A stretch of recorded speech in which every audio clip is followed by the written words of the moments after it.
Want to speak real Norwegian from your first lesson? Sign up for your free lifetime account at norwegianclass101.com.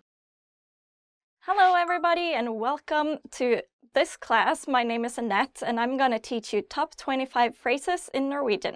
Let's get started. Hallo. Hello. Hallo. Actually, in Norwegian, the word for hello is so similar that even I mess it up. Hallo. Hello. God morgen. Good morning.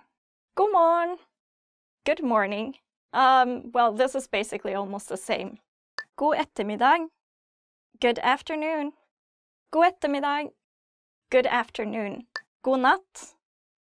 Good night. God natt. Good night. Time for bed. Hva heter du? What's your name? Hva heter du? What's your name? Actually, this means something like, what are you called? Jeg heter Annette. I'm Annette. Jeg heter Annette. My name is Annette. Or literally, I'm called Annette. Hyggelig å møte deg. Nice to meet you. Hyggelig å møte deg. Nice to meet you. A very useful phrase when you meet somebody for the first time. Hvordan går det med deg? How are you? Hvordan går det med deg? How are you? Maybe if you haven't seen somebody for a long time, you can use this phrase. Jeg har det bra, takk. Hva med deg? I'm fine, thanks. And you?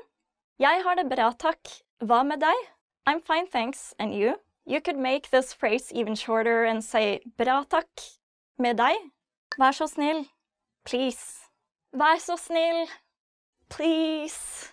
Yeah, this is a very useful phrase you can use in almost any situations if there's anything you want. Takk. Thank you. Takk. Thank you. We also have the phrase tusen takk, which literally means 1,000 thanks, if you want to be more polite. Vær så god. You're welcome. Vær så god. You're welcome. It's my pleasure. Ja. Yes. Ja. Yes. Nei. No. Nei. No. Greit. Okay. Greit. Okay. Actually, you can just say okay as well, as it's very commonly used in Norwegian too. Unnskyld meg. Excuse me. Unnskyld meg. Excuse me. Unnskyld is a very useful phrase. When you want to say sorry, you can also say unnskyld. Jeg beklager. I'm sorry. Jeg beklager. I'm sorry. Or you can say unnskyld. Hva klokka? What time is it? Hva klokka? What time is it? Actually, hva klokka literally means what is the clock? Kan jeg få regningen, er du snill? Could I get the check, please? Kan jeg få regningen, er du snill? Could I get the check, please? Unfortunately, those bills aren't gonna pay themselves, you know. Vent et øyeblikk. Wait a moment. Vent et øyeblikk. Wait a moment. Øyeblikk actually means I blink, so wait just a blink of an eye. Hvor mye koster denne? How much is this? Hvor mye koster denne? How much is this? Well, yeah, as we all know, Norway is a really expensive country, so you're gonna need a lot of money traveling there. Hjelp. Help. Hjelp. Help. Easy to remember, almost the same. Se deg senere. See you later. Se deg senere. See you later. You can also say vi ses senere. We'll see each other later. Farvel. Goodbye. Farvel. Goodbye. Actually, this is kind of a heavy phrase. It's like farewell in English. And it's usually used if you're saying goodbye to somebody you're not going to see in a very long time. So usually we would just say ha det bra. Ha det bra literally means have it well, so it just means stay well. Jeg vet ikke. I don't know. Jeg vet ikke. I don't know. Sometimes you don't know. Nothing to do with that. That's all for now. Thank you all for watching. Please let us know if you have any questions or comments. Also, don't forget to like our video and subscribe to our channel. Thank you, goodbye!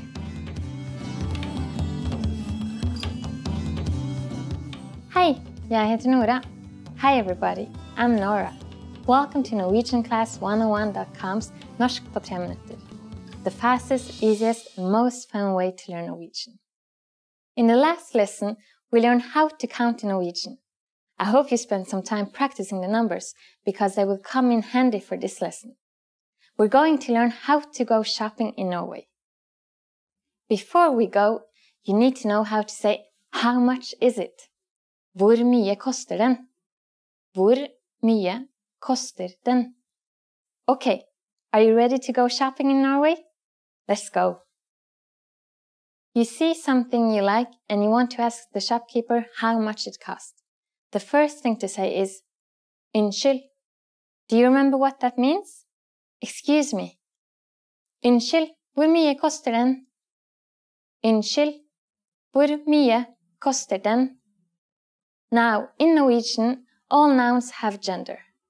The sentence above is referring to a masculine or feminine gender object. If the object is a gender-neutral word, the sentence will sound like this.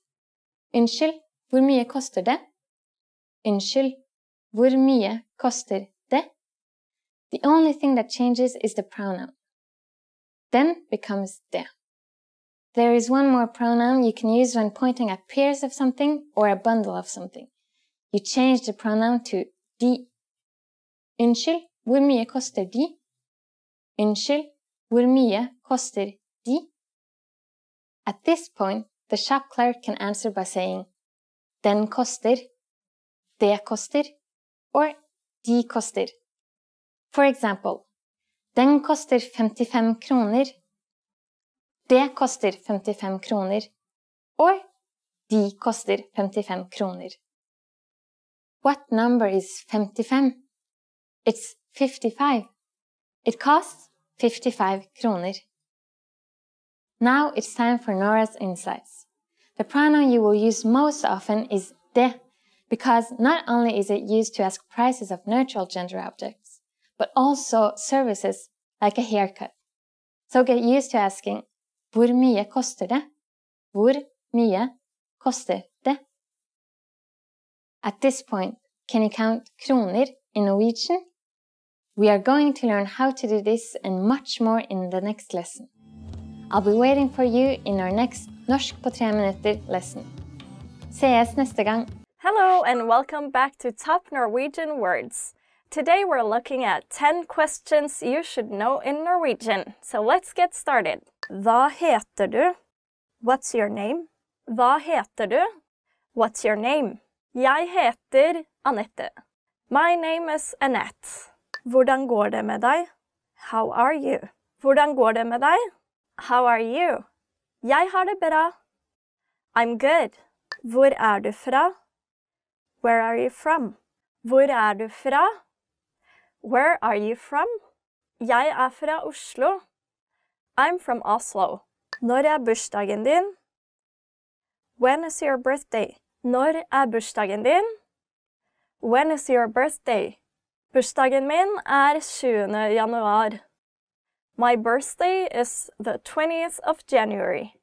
Actually, my birthday is in December, so December. Hvor bor du? Where do you live? Hvor bor du? Where do you live? Jeg bor i Bergen. I live in Bergen. Bergen is a nice city. If you live there, you're lucky. Hvor jobber du? Where do you work? Hvor jobber du? Where do you work? Jeg jobber i kommunen. I work at the municipality. Hva er telefonnummeret ditt? What's your phone number? Hva er telefonnummeret ditt? What's your phone number? Mitt telefonnummer er 90 45 40 50.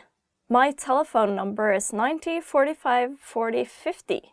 No, of course, I'm just kidding. I'm not gonna give out my number. Hvor lærte du norsk? Where did you learn Norwegian? Hvor lærte du norsk? Where did you learn Norwegian? Jeg lærte norsk gjennom en nettside. I learned Norwegian through a website. NorwegianClass101.com. Liker du norsk mat? Do you like Norwegian food? Liker du norsk mat? Do you like Norwegian food? Ja, jeg elsker norsk mat. Yes, I love Norwegian food, especially salmon. Salmon is delicious. Har du vært I Norge? Have you been to Norway? Har du vært I Norge? Have you been to Norway? Ja, jeg har vært I Norge 3 ganger. I have been to Norway 3 times. Okay guys, that's all for now. Thank you for watching. If you have any questions, please let us know in the comment section below. Also, go to norwegianclass101.com for more info and don't forget to like and subscribe. Thank you and see you again. Bye bye. Ha det bra.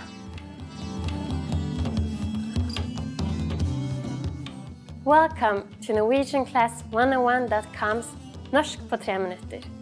The fastest, easiest and most fun way to learn Norwegian. Hei, jeg heter Nora. Hyggelig å møte dere. Hi, I'm Nora. Nice to meet you. In this series, we're going to learn basic Norwegian expressions. It's super easy and it only takes 3 minutes. In this lesson, you're going to learn how to introduce yourself in Norwegian. You only need to know 2 sentences. Let's see how Norwegian people introduce themselves. Hei, jeg heter Nora. Hyggelig å møte deg. Hi, I'm Nora. Nice to meet you. Hei, jeg heter Nora. Hyggelig å møte deg. Start by saying, Hei, jeg heter. Then say your name. Hei, jeg heter Nora. Finally, say, hyggelig å møte deg. Hei, jeg heter Nora. Hyggelig å møte deg. And now, let's see the same sentence in a different format. Hallo, jeg heter Nora. Hyggelig. Hello, my name is Nora. Nice to meet you. Hallo, jeg heter Nora. Hyggelig. So, what has changed from the previous introduction? Let's take a close look at these together. Hei has been substituted with an alternative greeting, hallo, Norwegian for hello. In a formal setting, you would say your full name, but it is better to just use your first name when being introduced to new friends. Hyggelig å møte deg has been shortened to just hyggelig. When meeting someone in a formal context, for instance at work, hyggelig å møte deg would be the most appropriate greeting. When being introduced to new friends, hyggelig will do. One more time. One way to introduce yourself in Norwegian is Hei, jeg heter Nora. Hyggelig å møte deg. An alternative way to introduce yourself is Hallo, jeg heter Nora. Hyggelig. Now it's time for Nora's insights. When you introduce yourself, it's a good habit to shake hands in Norway. While hyggelig å møte deg is slightly more formal than just hyggelig, you don't need to worry too much about which one you use. If you use one of these sentences with Norwegian people, they're definitely going to be impressed. Do you know how we say thank you in Norwegian? You'll learn how to say this and many other words in the next Norsk på 3 minutter lesson. Takk, og ses neste gang. See you then. Hi everybody, this is Annette from norwegianclass101.com. Today we're looking at how to respond to the phrase how are you in Norwegian. So let's get started. Hvordan går det med deg? How are you? Hvordan går det med deg? How are you? Hvordan går det med deg? How are you? Bare bra takk. Just fine thanks. Og du? And you? Og du? And you? Hvordan har du hatt det i det siste? How have you been recently? Hvordan har du hatt det i det siste? How have you been recently? Hvordan har du hatt det i det siste? Helt forferdelig. Totally horrible. Jeg har det bra. I'm fine. Jeg har det bra. And Norwegians are very bad at small talk, so the conversation might just die after jeg har det bra. Okay. Jeg har det greit. I'm not bad. Jeg har det greit. I'm not bad. Yeah, you know, life goes on. It's not bad. It is what it is. Livet går videre. Life goes on. Jeg trøtt. I'm sleepy. Jeg trøtt. I'm sleepy. Denne kjedelige samtalen gjør meg trøtt. This boring conversation is making me sleepy. Jeg føler meg dårlig. I'm feeling bad. Jeg føler meg dårlig. I'm feeling bad. Right now it's winter here, so a lot of people, you know, get the flu or get really heavy colds and stuff. So at this time of the year, it's a very commonly used phrase. Jeg må ta fri fra jobb fordi jeg føler meg dårlig. I have to take a day off work because I'm feeling bad. Jeg okay. I'm okay. Jeg okay. I'm okay. Okay is a very commonly used word in Norwegian as well, so if you don't remember your Norwegian, just say okay. Jeg har det flott. I'm great. Jeg har det flott. I'm great.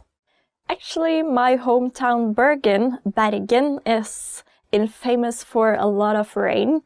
So this is not a phrase you can use that often if you visit Bergen, unless you visit in the summer and you're lucky. Takk for at du spurte. Thank you for asking. Takk for at du spurte. Thank you for asking. You can also say tusen takk, which means literally 1,000 thanks, or mange takk, which means many thanks. Okay, everybody, that's all for now. Thank you so much for watching. You've just learned how to respond to "How are you?" in Norwegian. Please don't forget to like and subscribe, and if you have any questions or phrases you like to use in Norwegian, you can leave them in the comment section below.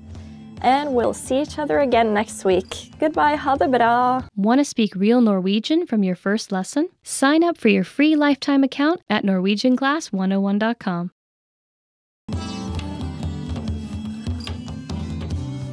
Hi, jeg heter Nora. Hi everybody, I'm Nora. Welcome to NorwegianClass101.com's Norsk på 3 minutter. The fastest, easiest and most fun way to learn Norwegian. In the last lesson, we learned how to be grateful to people by saying takk. In this lesson, we learned some of the most common greetings used in Norway. Dere klare? Are you ready? La oss begynne! So let's start. The most used informal greeting is hei. Hei. Hei means hi. We use it when we meet people. We can use this greeting with anyone. But it isn't the only way to greet someone. We also have hallo. Hallo, which means hello.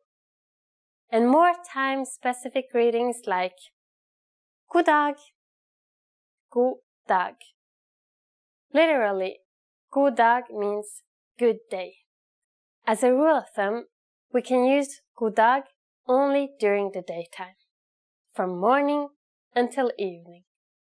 During the evening, we say god kveld. God kveld. Kveld is Norwegian for evening, so god kveld means good evening. Finally, in the mornings we say god morgen. God morgen, which means good morning. God dag, god kveld, and god morgen are used when we meet someone, but when we leave, we don't say them again. When parting ways for a long time, we usually say ha det bra. Ha det bra. Ha det bra means be well, but translates best as goodbye. Finally, in Norwegian we have an expression meaning see you soon. Ses. Ses. Now you can greet people in many different ways in Norwegian. Let's review them all again. When meeting friends or someone we don't know, hei or hallo. When leaving, we say ha det bra. When leaving but want to imply see you soon, we say ses. It's easy, isn't it? Now it's time for Nora's insights. In formal situations, Norwegian people commonly greet each other by shaking hands. However, if we meet someone we are very friendly with, it's common to give hugs. Don't be afraid to try it out with your Norwegian friends. During the next lesson, we'll learn the meaning of the phrase Snakker du engelsk? Do you already know it? I'll be waiting to talk with you about it in our next Norsk på 3 minutter lesson. På gjensyn! Hi everybody, this is Annette from NorwegianClass101.com. Today we're looking at 20 travel phrases you should know. So let's get started. Kunne jeg fått et kart? Could I get a map? Kunne jeg fått et kart? Could I get a map? Well, these days, if you have a smartphone, you might not really need a map, like a physical map. You can just check your smartphone. Unless you're at a museum or something, maybe they have a map of the floors. Snakker du engelsk? Do you speak English? Snakker du engelsk? Do you speak English? Nowadays, there's quite a lot of Norwegians who speak English very well. So in general, I think you wouldn't have a problem if you don't speak that much Norwegian. But of course, the locals will be very happy if you try to learn some phrases and show your interest in the language. Går det en buss fra flyplassen til byen? Is there a bus from the airport to the city? Går det en buss fra flyplassen til byen? Is there a train running from the airport to the city? Both Oslo and Bergen have trains going all the way to the city center, so perhaps this might also be a convenient alternative. There is also usually a specially dedicated bus going to the city from the airport, which we call flybussen. Flybussen literally means the airplane bus or the fly bus. Wi-Fi gratis? Is the Wi-Fi free? Wi-Fi gratis? Is the Wi-Fi free? I love to travel, and one of the first things I would ask for reaching a new destination would probably be, is the Wi-Fi free? You can't get around anywhere without Wi-Fi these days. Hva passordet til Wi-Fi-en? What is the password to the Wi-Fi? Very useful. Har dere noen ledige rom I kveld? Do you have any vacancies tonight? Har dere noen ledige rom I kveld? Do you have any vacancies tonight? Well, recently a lot of travelers prefer to book private apartments as well, so I guess if you're traveling to Norway, you might want to check out your options in advance before traveling there. Fortunately, Norway is a relatively safe country, so if you're forced to sleep outside, then of course I wouldn't recommend it, but in the summer, it might not be too bad to sleep outside too. Kan jeg flytte til et annet rom? Could I move to a different room? Kan jeg flytte til et annet rom? Could I move to a different room? Naboene mine bråkete. My neighbors are noisy. Jeg har en reservasjon. I have a reservation. Jeg har en reservasjon. I have a reservation. Har du reservasjon? Do you have a reservation? Kan du gi meg navnet ditt? Can you give me your name? Kunne vi fått menyen, vær så snill? Could we have the menu, please? Kunne vi fått menyen, vær så snill? Could we have the menu, please?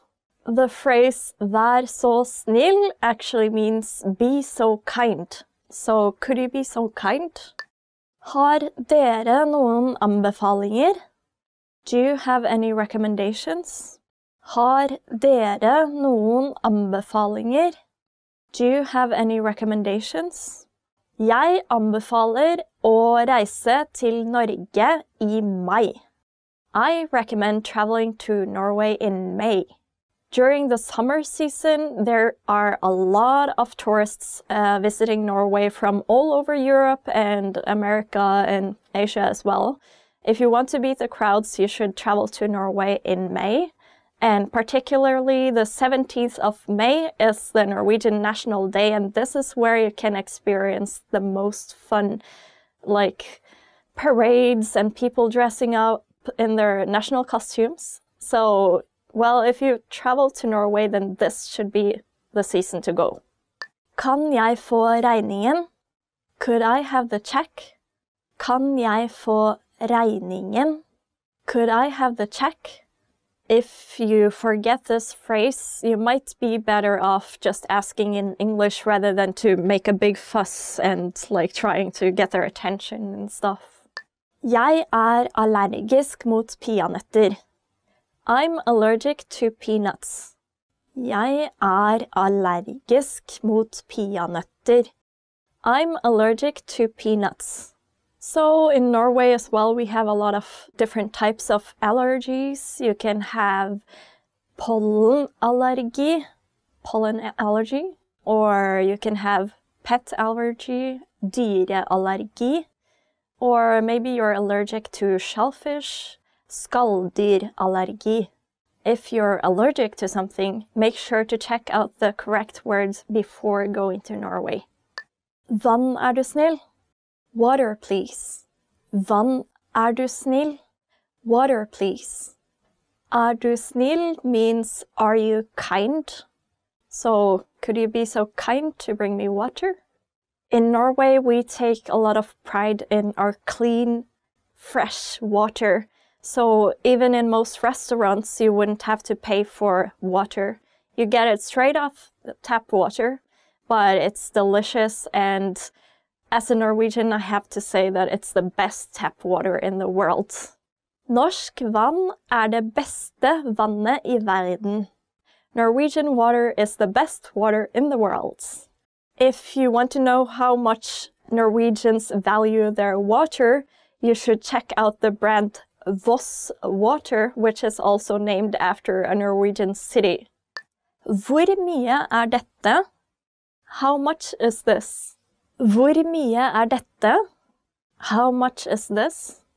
Norwegian prices always include the tax and the tip.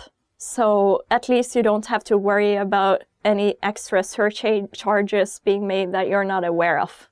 Finnes det et billigere alternativ? Are there any cheaper options? Norway can be quite expensive, so maybe you can ask. Jeg vil gjerne ha 10 av disse. I'd like 10 of these. Jeg vil gjerne ha 10 av dette. I'd like 10 of these. Kan du gi meg en rabatt? Can you give me a discount?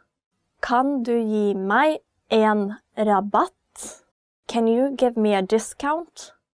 It is not really common to give discounts in Norway, so you should be a bit careful about asking for discounts. You might be thought of as rude. Jeg tar dette. I'd like this. Jeg tar dette. I'd like this. Depending on the gender of the word, you might have to use denne instead of dette. For instance, you can say dette bilde, this picture, but you would say denne boken, this book. Jeg tar denne boken, or Jeg tar dette bildet. Tar dere kredittkort? Do you take credit card? Tar dere kredittkort? Do you take credit card? Actually, it's quite rare to find a place that don't take credit cards, so usually you should be fine. Hvor togstasjonen? Where's the train station? Hvor togstasjonen? Where's the train station? Or hvor busstasjonen? Where's the bus station? Or hvor busstoppet? Where's the bus stop? Unnskyld meg, hva billettprisen? Excuse me, what is the fare? Unnskyld meg, hva billettprisen? Excuse me, what is the fare? The Norwegian government is trying to make more people use public transport, so they are doing their fair share of works to subsidize the fares of like local buses and trains, but transportation is still not cheap in Norway compared to other countries.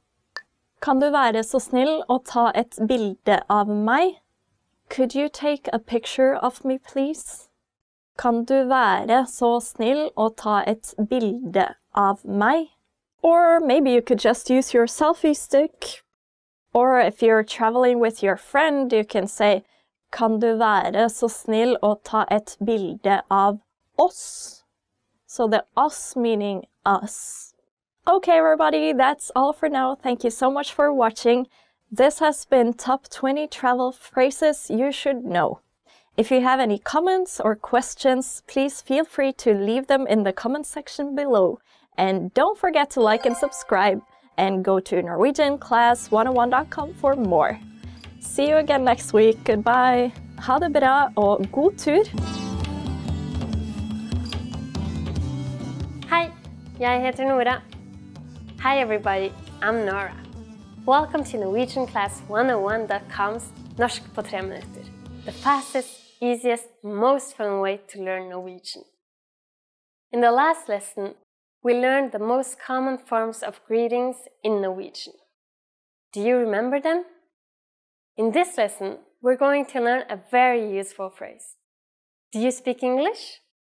If you find yourself in a situation where you need assistance in English, this phrase can be a lifesaver. And because you're asking it in Norwegian, you can be sure that everyone will understand what you're saying, even if their answer is no. Here's the most common way to say it. Snakker du engelsk? Snakker du engelsk? Norwegian is a pretty straightforward language. We conjugate verbs based on time, which means we have past, present, and infinitive. The question, snakker du engelsk, translates as, are you speaking English? The verb snakker, to speak, is in the present tense. The second word in the sentence, du, simply means you. And you probably recognize engelsk to be English. Snakker du engelsk? To learn how to properly conjugate verbs like snakker, please check out our Absolute Beginner series on NorwegianClass101.com. You can find very detailed grammar lessons and resources there. Like English, there are many ways to ask this question. Let's look at another one, also pretty similar to English. Kan du snakke engelsk? It's literally the equivalent of can you speak English? Kan du snakke engelsk? Adding unnskyld, excuse me, to the sentence would make it unnskyld, kan du snakke engelsk? Unnskyld, kan du snakke engelsk? The responses you will receive could be one of these three. Ja, yes, ja. Litt, a little, litt. Nei, jeg kan ikke snakke engelsk. No, I can't speak English. Nei, Jeg kan ikke snakke engelsk. Since this last one is a negative statement, we need to say ikke before the verb snakke. Notice also that the verb snakke is slightly different than snakker. Remember, the verb changes depending on the time it is in. We are now talking about the infinitive, since it is coupled with kan, which means can. Now it's time for Nora's insights. For those of you who don't just speak English, you can obviously use this question with any language you need. Norwegian people study other European languages at school, so maybe you will get lucky. Just substitute engelsk with italiensk for Italian, fransk for French, spansk for Spanish, tysk for German. In this lesson, we mentioned the expression unnskyld, but did you know that this could also be used as an apology? In the next lesson, we will learn this and other ways to apologize in Norwegian. I'll see you in our next Norsk på 3 minutter lesson. På gjensyn! Hi everybody, this is Annette from NorwegianClass101.com. Today we're looking at top 10 ways to prepare your travel. So without further ado, let's get started. Velg reisemålet ditt. Choose your destination. Vennligst velg reisemålet ditt. Vennligst velg reisemålet ditt. Please choose your destination. Well, choosing a good destination is certainly step number 1 of your travel. Kjøpe en guidebok. To buy a guidebook. Jeg skal kjøpe en guidebok. Jeg skal kjøpe en guidebok. I'll buy a guidebook. Nowadays, you can find a lot of information just by searching the internet as well, so traveling is getting more and more easy. Spare penger. To save money. Jeg sparer penger til neste ferie. Jeg sparer penger til neste ferie. I'm saving money for the next holiday. Well, as you probably already know, traveling is slightly expensive in Norway, so make sure you've earned and saved up a lot of money before you go there, and you'll find that you can travel around easier. Få visum. To get a visa. Hvordan får man visum? Hvordan får man visum? How do you get a visa? So I guess the rules and practices for getting a visa to Norway depends on your country of origin. If you're lucky, you might be able to go to Norway without a visa. If you're a part of the Schengen, for instance, then you can pretty much go to Norway without having to worry about the visa at all. Bestille flybillett. To book a flight. Kan du bestille flybilletter? Kan du bestille flybilletter? Can you book flights? The good thing about traveling to Norway by plane is that it's getting cheaper and cheaper thanks to a lot of low-cost carriers. So at least you can get to Norway for cheap, even though you can't really travel inside of Norway for that cheap. Undersøke kostnadene. To research the costs. Jeg skal undersøke kostnadene først. Jeg skal undersøke kostnadene først. I'll research the costs first. Yeah, it might be a good idea to do some research about the costs before going to Norway, or you might get yourself a shock. Bestille overnatting. To book accommodations. Skal vi bestille overnatting sammen? Skal vi bestille overnatting sammen? Shall we book accommodations together? If you're going to Norway and you want to experience something spectacular when it comes to accommodation, you might want to visit the north of Norway, where you can try to sleep in a snow hotel, for instance. Yeah, there are many interesting alternatives out there. Få et internasjonalt førerkort. To obtain an international driving license. Du må søke om et internasjonalt førerkort før du drar. Du må søke om et internasjonalt førerkort før du drar. You have to obtain an international driving license before you leave. Well, it will definitely be easier to get around in Norway if you have an international driving license. But there are trains and buses available as well for the major tourist destinations. So don't despair if you cannot get one. Pakke. To pack. Jeg ferdigpakket. Jeg ferdigpakket. I'm finished packing. Since Norway is located in the north, you might want to bring some warm clothes just in case, even during the summer. But on the other hand, you might get surprised that it's quite hot in Norway during the summer as well, so you might not need it. But then on the other hand, if you're unlucky with the weather, you'll definitely regret not having brought warm clothes. Kjøpe reiseforsikring. To buy travel insurance. Det viktig å kjøpe reiseforsikring. Det viktig å kjøpe reiseforsikring. It is important to buy travel insurance. Well, yeah, I actually experienced getting into an accident surfing in Bali many years ago, and if I didn't have a travel insurance back then, it would have cost me a fortune.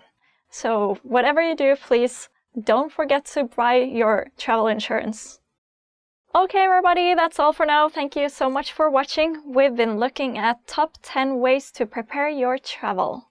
Please don't forget to like and subscribe and go to NorwegianClass101.com. And if you have any questions or comment, please leave them in the comment section below. And I'll see you again next week. Ha det bra, vi ses igjen! Hei, jeg heter Nora. Hi everybody, I'm Nora. Welcome to NorwegianClass101.com's Norsk på 3 minutter. The fastest, easiest and most fun way to learn Norwegian. In the last lesson, we learned some words used when apologizing in Norwegian, including unnskyld and beklager. In this lesson, we are going to learn numbers in Norwegian. Yes, numbers. Tall. From 1 to 10.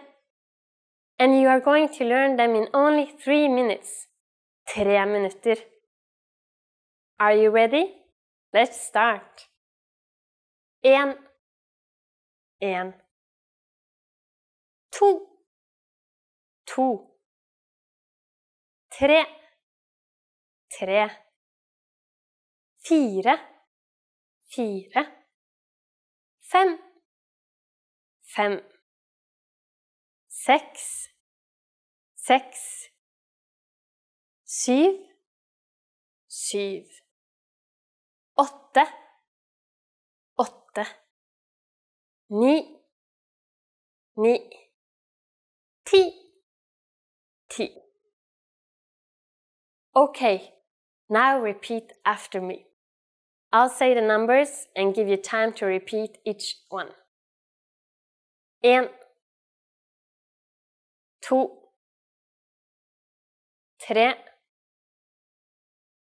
4. 5. 6. 7. 8. 9. 10.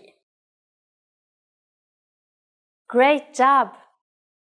What is before 1? Do you know? It's 0. 0. You don't have any more excuses. You can give your friends your cell number in Norwegian. Let's try together. We'll use the phrase nummeret mitt which means my number is. Nummeret mitt Nummeret mitt 9 2 1 3 5 8 7 4. Can you read it by yourself? 9 2 1 3 5 8 7 4. Perfect. Now it's time for Nora's insights. If you're just starting out, it's okay to say your cell phone number like this. But most Norwegians will actually use double-digit pairs. So, not 9213, it's 92, 13, and so on. Once you learn how to say compound numbers, come back to this lesson and try to say the phone number in the natural way. Do you know the Norwegian word for 100? Here's a hint. It's very similar to the English word. In the next lesson, we are going to learn the numbers from 11 to 100 in Norwegian. Your task now is to practice the numbers we studied in this lesson from 1 to 10. Ses neste gang.